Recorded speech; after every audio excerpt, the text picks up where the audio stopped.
All right, so let's go ahead and get started. First of all, I want you to look around and see all the rock stars in this room because you are here on the last day of a conference after lunch where I'm going to make you do something, and you still showed up. So, right now, give yourself a round of applause because you are rock stars. Okay, so there was a clicker yesterday and it has gone missing, so I have a helpful thing and I'm going to have to say slide, so he changes the slide when I'm ready. Just know you're going to be hearing the word slide. My lovely friend and assistant Renee is passing out the worksheets that you're going to do the actual thing of writing on, but let's go ahead and get started. You are at Rockstar About Me pages for non-writers, where we go from 0 to first draft in just an hour. All right, so let's get the all of that stuff out of the way. Turn the slide for me and thank our sponsors. And so it's Amazon, Capital One Cafe, Delpher Startups, and the Downtown Denver Partnership. They are awesome. And also let's thank the founder track person of Madison Taylor Marketing. They were just here. If you saw that presentation, they are awesome. Once again, if you are here, you agree to the code of conduct and to be videotaped and take photography. So let's everybody play nice. Go to the next slide. One more. There you are. Okay, so let's start with me. Whom I? My name is Colleen Watson. I am a Colorado native because we're rare these days. Woohoo! I also am a former librarian. I am a current novelist. I'm publishing next year. And I am a business owner. I own Century Plant Publishing, where we help entrepreneurs and small businesses create their Just Right About Me page and blogs with intention. And I share all this with you because this is a storytelling exercise, and all three of these roles, former and current, play a part in the story I'm going to tell you about my life today. So, slide. Now that you know me, let's talk about you. I just have some questions. How many of you have a business and you already have an About Me page up and it needs a refresh for some reason, and that's why you're here? Okay, great. How many of you are just starting out and realize you actually have to write an About Me page and don't know where to begin, and that's why you're here today? Okay. How many of you are out there going, why do I need this? What's it for? What's its purpose? It just seems like one more thing I need to do and I don't want to do it. Oh my gosh, why do I have to do this? Anybody? Yeah, there's a couple of you out there. So whatever your answer, you are in the right place. I can help you out. So, I am a former librarian, and I became a business owner, and I had to do a whole bunch of research when that happened, including on, you can imagine, Google, how to write an About Me page. And I did a deep dive of research, which librarians can fall into. I kind of went down a rabbit hole, I'll admit it. And I came up with two basic tenets for why you need an About Me page. An About Me page is pitching to them, your potential client or customer, while sounding like you. Now, that is a complicated statement that sounds really simple. Because let's take the second part. What do you sound like? How many of us ever really stop to wonder what we sound like? We don't, because we're too busy talking to be able to do that, right? So that part of the equation is what we're going to work on today. But before we do the deep dive, I'd kind of like to go into the first part, which is pitching to them. And this can bring up feelings. It can feel real salesy and kind of gross. It can feel really braggy and kind of gross. Or you can get a visit from the fraud police and get a ticket for imposter syndrome, right? It's hard to talk about ourselves. So I always like people to reframe when they do this exercise. So the About Me page is one of these bizarre unicorns, which is about you and not about you. What do I mean by that? So whoever is coming to your website, they're coming because they have a problem. And what they want to know is, can you help me solve my problem? And if the answer is yes, if you've solved that problem before, and you can present that to them, that's a service, and you do it in the spirit of service. That can help remove the yucky. And I also want you to remember, asking for help can be hard. It can be embarrassing. It can be difficult to admit you don't know something and need help. Anybody ever have a hard time asking for help out there? Yeah, so part of this is to show, hey, I'm a nice person and it's gonna be okay that you ask me for help. All right, so the other part is this is part of your brand. And I put it in all caps with an exclamation point. I'm not a person who uses all caps and exclamation points very often, but this is really important. Some of you out there might be thinking, well, I have a logo, right? I have a brand. You have part of one, but a brand is a much more complicated thing. The definition of a brand is a name, term, symbol, or any other feature that identifies one seller's products or service as distinct from those of other sellers. And the key word there is distinct. What makes you different? And I do believe there is nowhere we are more distinct than when we are telling a story. I think we've all experienced that. You go to an event with a loved one, your significant other, a sister, a family member, a good friend, and you're watching this event and the same things happen, but man, you do not tell the story of that event the same way, right? Have anybody experienced that? How we tell our stories, what we experience makes us unique. And that is why story is so powerful. So let's look at why story works. This is your brain on story. So your brain on facts. So I'm going to say a fact. Today is Friday, September 23rd. What happens? Well, those sound waves go into your ear and they go to the auditory cortex where they get translated back into the words. And then they go to the Wernicke's area where those words get meaning. Those are only two areas and they're very surface on the brain. But when you tell a story, you activate this third area, the insular cortex. Now, this is one of those areas that is much deeper in the brain, and it does a lot of different things that we don't need to get into. But one of the things that it does do is it connects all the sensory details that you're giving somebody in a story and gives them an emotional context.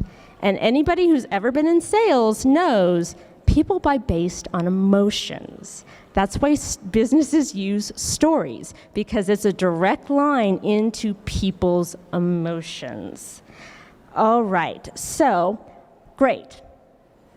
Why am I bothering with words, Colleen? Come on. We live in a visual world. Everybody's on Instagram. Everybody's doing videos on TikTok or YouTube. Why do I need words?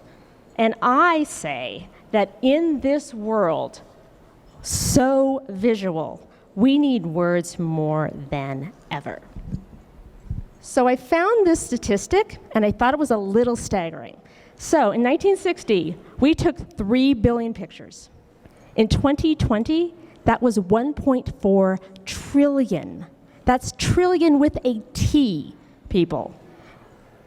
That is insane. And that's just photographs. That's not memes. That's not GIFs. That's not video, right? We are in visual glut, and it is affecting how people interact with everything, including your business website. Here are some not so fun facts. 50 milliseconds. That is how long you have before people start making judgments of your website. That is 0.05 seconds. That's it. That's all you have. 2 seconds.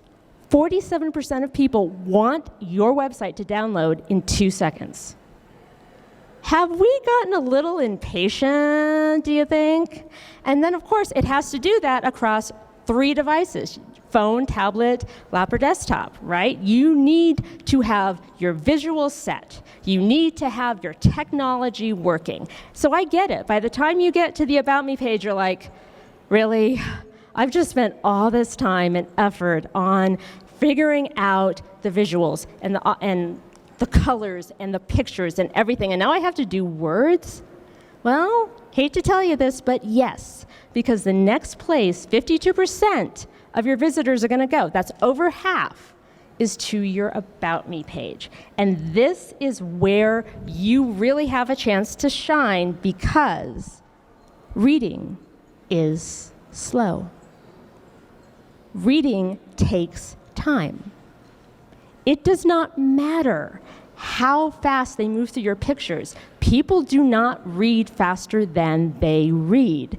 And in a world where you have 0.05 seconds, 1 minute of time to sit there and read your About Me page is huge. That is why this matters. So why are you going to tell your story? Why is story so important? Why are you going to put so much of yourself into this?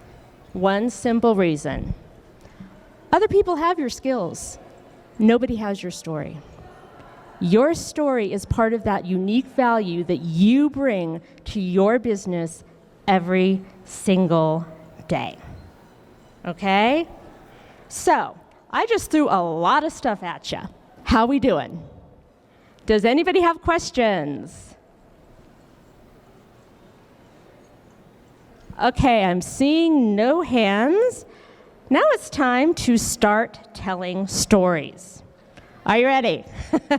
Okay, so I am a writer and a novelist. I like writing, and I struggled when it came to do this. I had a really hard time. I'm not even going to tell you how many drafts I tried to do. And all of a sudden, my novelist brain kicked into gear and said, well, you know what this is like, Colleen? This is like the blurb of a book. And if you think about it, they do the exact same thing. You have a couple hundred words to make your case and kind of give the flavor of the book, right? So I had just written the blurb of my book, and what did I use? Well, there's an old saying in writing: good writers borrow, great writers steal. And if you're going to steal from the best. I stole from Pixar. So I use what they call the Pixar 5-sentence method. How many of you like Pixar films? Anybody seen anything, right? Pixar does not do what other film companies do. This is the first thing they do, right? They sit around and they answer these 5 questions. These 5 questions give you the spine of a story. Then from there, they figure out the 3-act structure and the characters. Then they write a script. Then they start animating. But everything in a Pixar movie starts by answering these 5 open-ended questions.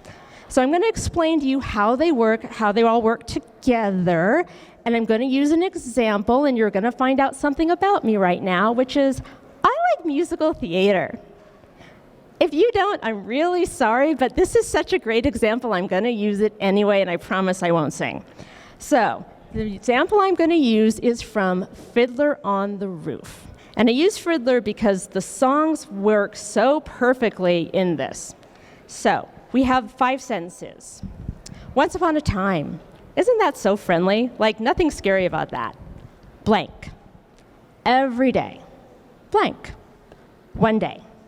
Blank. Because of that, blank. Until finally. So this is how this is going to work. So, curtains have opened on the theater for Fiddler on the Roof. And this is all you need to know. Fiddler on the Roof takes place in Russia at the end of the last century. in a small Jewish village called a shtetl. And it is a village that is kind of under threat because larger issues are looming outside.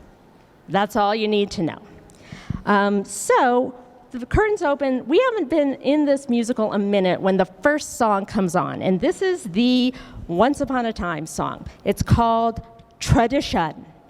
And in that song, you learn what every single person's role in that village is, and that their most important value is tradition. Because they believe if they follow these traditions perfectly, God will protect them. Okay, one day. One day is where we narrow our story in onto our main cast of characters. And in this particular story, the main cast is Tevye.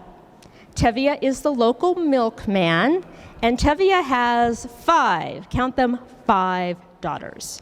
And if you know anything about Jewish tradition, they do prefer their sons, but he has 5 daughters and a wife, which means he now has all this feminine energy around him, which means the only guy he has to talk to on a regular basis is God. And they have these kind of after-work conversations every single day. One day is what I call the monkey wrench moment. This is where you're going along, life is normal, and something happens to throw you off course. Think of every murder mystery. Sometimes that monkey wrench has a grenade attached to it. Someone is dead. You have a whole cast of characters with a whole bunch of secrets that they don't want getting out, and you suddenly have a whole other cast of characters whose job it is to find out their secrets. In Fiddler on the Roof, it's a much quieter moment. And let's face it, monkey wrench moments in life are much quieter. So you have the 3 oldest daughters who are just doing their chores. Seidel, Hodel, Chava. And they're just sitting around. Seidel is the oldest. She has entered the marriage market. So she is meeting with the matchmaker and going to get married. And her sisters are young, and they're dreamy, and they're romantic, and they think this is just the best thing ever. And when she gets married, then the next one will get to get married. And they're all happy and blooming. And Seidel, in this moment of frustration, screams, "Enough!" And she falls to the floor crying. This is the monkey wrench moment because everything that happens after hinges on this moment. Why? Because Seidel is actually on the marriage market and actually has to deal with this world, a world where she has no power. A world where if somebody pays her parents enough money, she's gonna have to marry a guy, and he could be a bad person. So she now then explains all this to her sisters in a number called Matchmaker, Matchmaker, where the sisters start out young, dreamy, and romantic. Big sister breaks the bubble. And she does this by telling them things that the matchmaker has actually said to her. I'm going to read you one of them because it's pretty horrifying. The matchmaker says, "You heard he has a temper. He'll beat you every night, but only if he's sober, so you're all right." Like, these are the choices she has to live with. And so at the end of that song, the sisters decide, fine, they're going to get married, but they won't use the matchmaker. They're going to break tradition. And in a community where tradition is your number one value, this is not a minor thing. Now, these 3 questions, answering them, if this is a movie, this is the first 10, 15 minutes. You establish the world, and then you blow it up. But you need to answer these questions. Why? The first 2 questions establish the world and establish the stakes. What's going to happen with this conflict? Who do they have to leave behind? What could they lose? What could change that they don't want to change? And the third question, that's your conflict. That is the moment where everything gets blown off course, right? Without the first 2, you don't have stakes. Without the third, you don't have a story, because that's your conflict. Which leads us to the next one, because of that. This is basically the rest of the movie, right? How do you pick your own husband in a world where everybody uses a matchmaker? Do you make good choices? Do you get to keep your family? your faith, your community. No spoilers, but let's just let you know it works out better for some sisters than others. Which leads us to the last one, which is until finally. This is the new normal. This is what is the result of all those choices. Hopefully for you out there with your businesses, the new normal is, so I quit my job and started my business, right? That's your new normal. Now, I'm putting you to work. You're going to take all of these and you're going to write your own story, answering these questions. That's why you have the worksheet, and that's why you have a pencil. Now, I know that some of you have pens or computers, but I ask that you write, and I ask that you use the pencil because, like Ted Lasso, I am not above a visual metaphor. The pencil signifies that none of this is written in stone. It can be erased. It can be revised. So I'm going to give you 15 minutes. You get 3 minutes a question, and we're going to answer all of them. But I'm going to give you some instructions to start with. Okay, first of all, get comfortable. I know this is not the most ideal position to get comfortable in, but try. Writing requires comfort. The first one is start where it feels comfortable. Some of you are like those chronological order people, and you need to start with that very first question and go through to the end. You can do that. Some of you, it's much easier to reverse engineer. And so you start at the end and you go backwards. Start there. Some of you, man, your monkey wrench moment was something, and it is pulling at your brain, and you want to write about that. Go for it. Start with whatever question is calling to you. Second is be honest, okay? The only person seeing this is you. So be honest. Don't censor yourself. Don't go, oh, this is personal, not professional, I shouldn't write here. No. This is a first draft. You throw everything in the kitchen sink into a first draft. Why? Because it's much easier to have more than you need and cut than to have less than you need and try to revise. So do not censor yourself, right? Do not think, oh, this is personal, I shouldn't put this here. No. If your brain kicks it up and you want to write it on the page, write it on the page. So that includes the good, the bad, the ugly, the boring, and yes, the weird. We all have those chapters. Be really, really honest with what you have. Okay, so any questions before we start?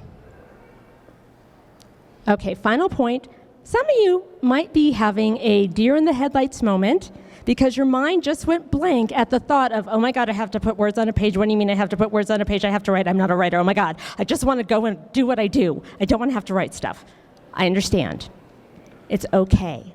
First of all, take a breath. I'm not kidding. Take a breath. When you start to panic, you stop breathing, and your brain needs oxygen to work. Okay? So take a breath. Second, start with the easy stuff. I was born here, in this place, to these people, and I wanted to be this when I grew up. Yes, I have a question.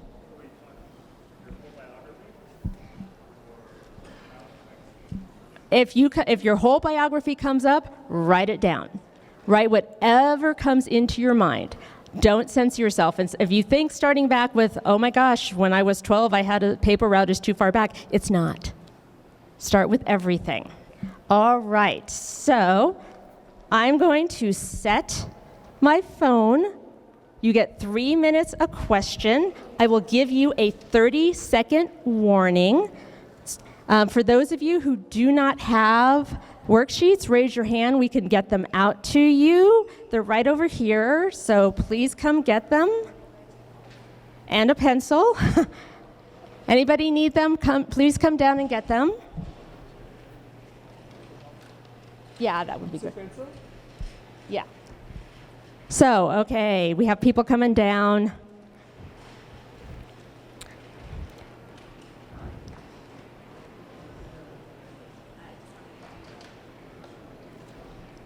All right, so everybody get what you need, get comfortable, get your pencil out. All right, are we ready? Nope, okay.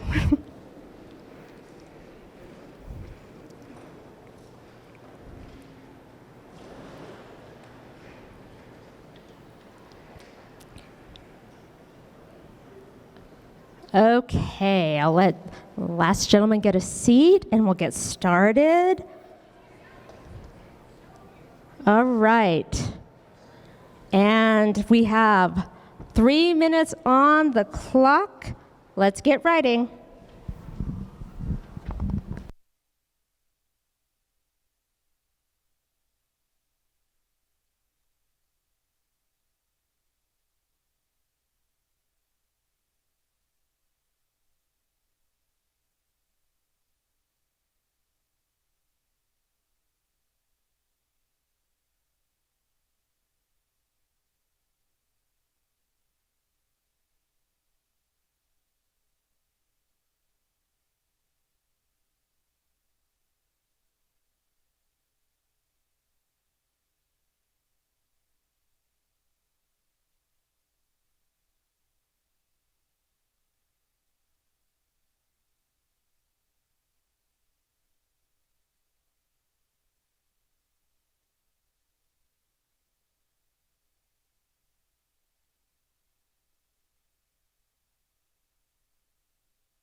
Thirty seconds, guys.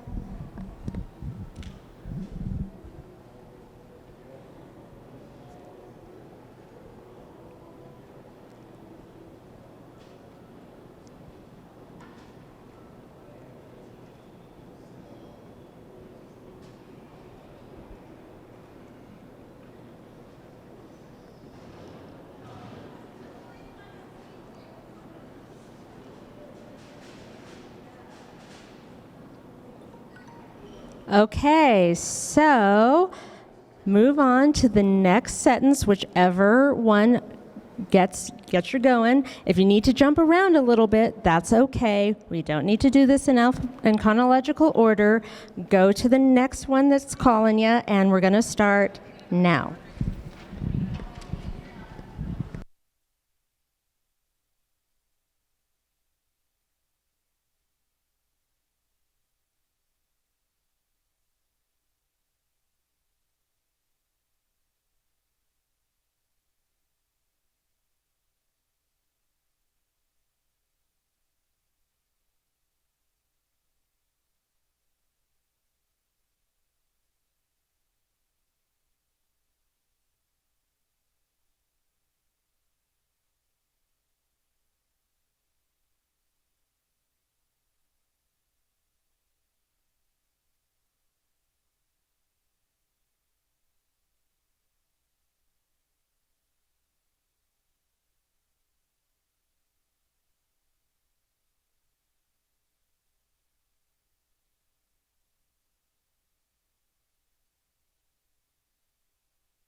30 seconds, everyone.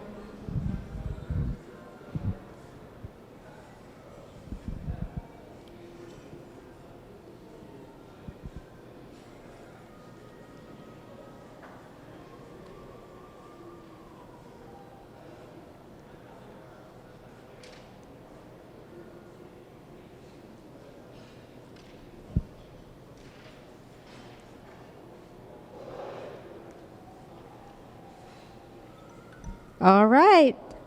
So, everybody take a breath. We're about to start the next 3 minutes. If you're stuck, just keep writing. That's half the battle, okay? Just keep getting words on the page. We're going to keep going and start now.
All right, that's 3.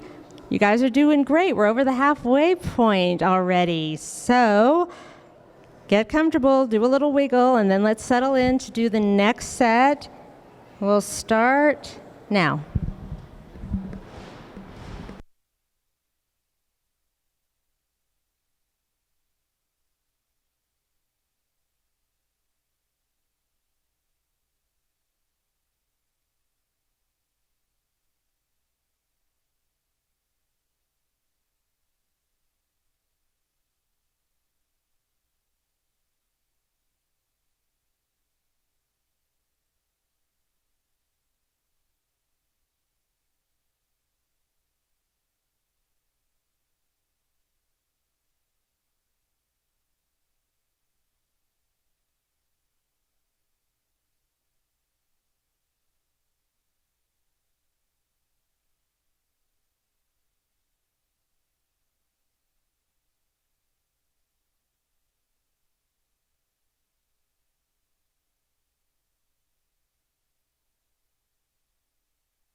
30 seconds.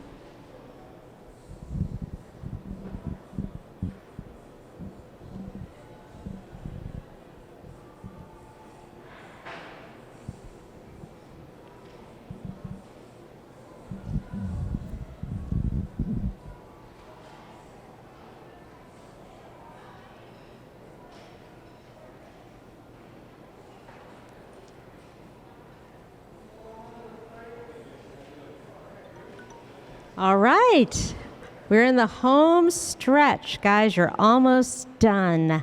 So let's finish this up now. I got 3 minutes on the clock, starting now.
Thirty seconds.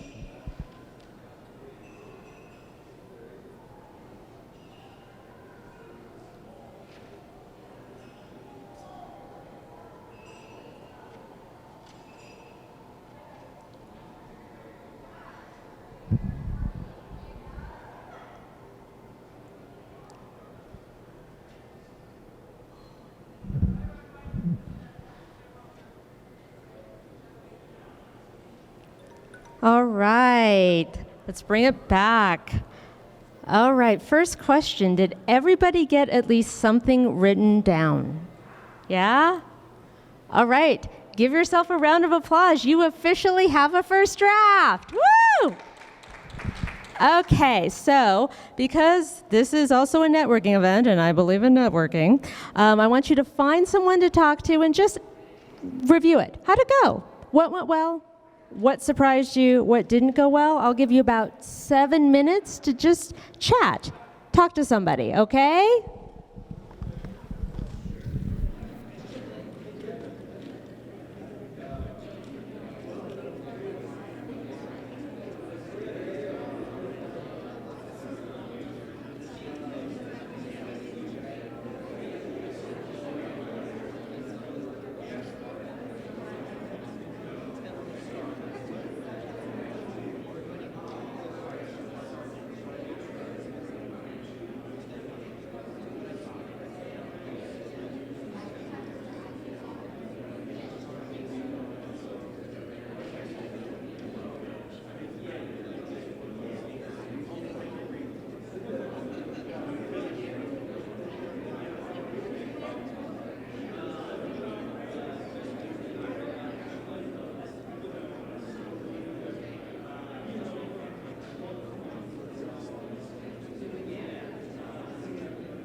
blah, blah, blah, and then every day I did this. One day I figured out this is going nowhere, so let's start from company, right? Absolutely. Yeah, I mean, first I thought it was because I'm thinking it makes a lot of sense. Yeah. It sounds very strange, but when you put it all together in story form, it actually is how people do it. Just right. So this is Pixar's method, right? And you just implement it. Yeah, it works just as well. So you help companies with, you only do about me only, or do you do other stuff?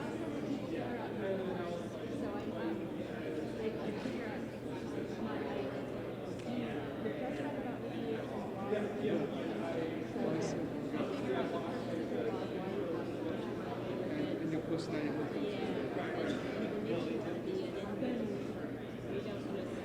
right. You know, because a blog without a plan is like anything else without a plan. It's rudderless and it doesn't accomplish your goals. So Fantastic, great. yeah. And did you stumble into this, or did you find Yeah, I had a keynote and I did it on this topic, and it was just like, well, this is what you should be doing. This makes so much sense. Nobody wants to do it.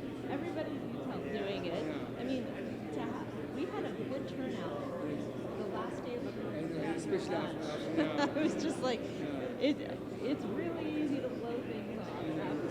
especially after a flight. It's been tiring for me. I've been here. Oh, this is my last talk. This is great time, but this is great. Yeah, I hope so. I hope that people got stuff out of it. So, you know, and you can lead somebody to water, but you can't make them talk to each other, right? Are, yeah, doing really well. 80% get engaged. That's great. That's a better number than most people. Yeah, right. And your story, I like the way you spoke. That was very good. Oh, I'm glad. Yeah, I was a librarian for many years. Yeah, I know that's not personality, right? That's like. So yeah, I had to do a lot of public speaking in a lot of different places. Because librarians are more very introvert, right? Yeah, but if you want people to come to your library, you have to go out into the world to remind them that the library exists. So I might be an introvert to be able to do that job. So which library did you get in the library? I was at which is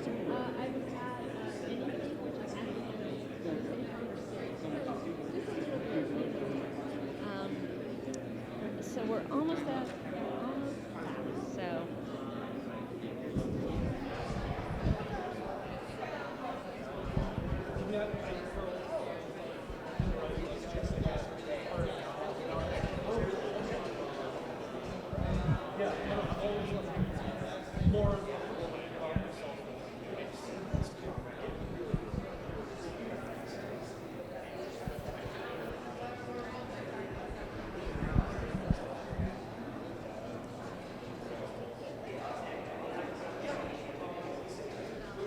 Okay, let's take another minute and finish up your conversations, and then we'll come back, guys, okay?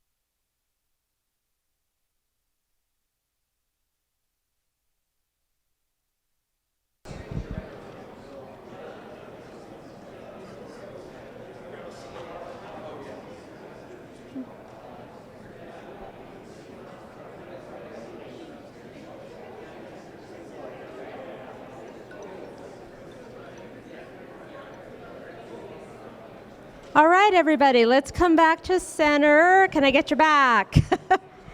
I know I did something dangerous by letting you talk to each other, and now I need your attention again, but I need you back, okay? So, generally speaking, you feel pretty good about things? Can I get some yeses, some nos, whatever? Okay. So, Notice how I made you go through this entire exercise and I never actually told you why I'm making you go through this entire exercise? Sneaky that way, aren't I? So I have two reasons. There is the professional reason, which is congratulations. Not only do you have a first draft, you have a writing sample of your voice. Because I don't know about you, but I've read so many articles where they say things like, make sure it's in your voice and let it go, like everybody just knows what that is and how to do it.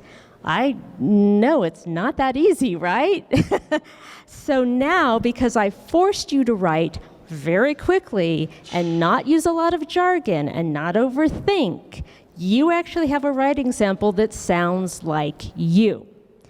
And then there is the personal reason, which is, we all know the stories in our head, but the second you put it down on paper and you see it in black and white, that can bring up some things. So I'm going to just ask you a question. Are you treating yourself with grace? Because this entrepreneurship thing is hard, and you need to be kind to yourself. So that is the most important thing that I want to take away from this today. Now, let's talk about next steps. So, you're going to get out your calendar, whatever calendar it is. If it's in your phone, grab your phone. If it's on your computer, get your computer going. And I'm not kidding. I'm going to wait for you to do it because I need you all to make an appointment to revise this a week from today. Why a week? Because revision, it takes a little bit of time and a little bit of distance so you can see it with fresh eyes. So you're going to put it away. But I want you to make the appointment today. Why? Because I've been to conferences and I know you have too. You get all these great ideas and then you go back to work on Monday and there's all the emails you haven't answered and all the people who need to talk to you and all those big plans that you made over the weekend to do stuff in your business, that gets lost in the shuffle, right? So I'm not going to let you do that. You're making the appointment now. And then I have this lovely QR code that you can do that will get you to a form. I will send you a gentle reminder. I'm a kind person, no guilt here, but included in that gentle reminder will be my revision recipe formula, which will let you go step by step through the process of revising this so that you can have a final draft that you're proud of. And now the last step, of course, is you have to keep the appointment and do the work. I've taken you as far as I can take you. The rest is up to you. So I want to thank you for coming today. Thank you for coming to Denver Startup Week. All of my information is up there if you want to take a picture of it, including my Calendarly. So if you get stuck, please reach out. I'm available. It's totally okay to reach out to me after this. I will help. I promise you I will. Any final questions before we wrap up? Okay, I'm not seeing any hands. Thank you all for coming. I hope you had a great week here at Denver Startup Week. I'll hear if you have any other questions, and we're too embarrassed to ask in front of the group. But thank you for coming today. You guys are awesome. You are rock stars for coming to a panel after lunch where I made you work. All right, thanks, and have a good rest of your day.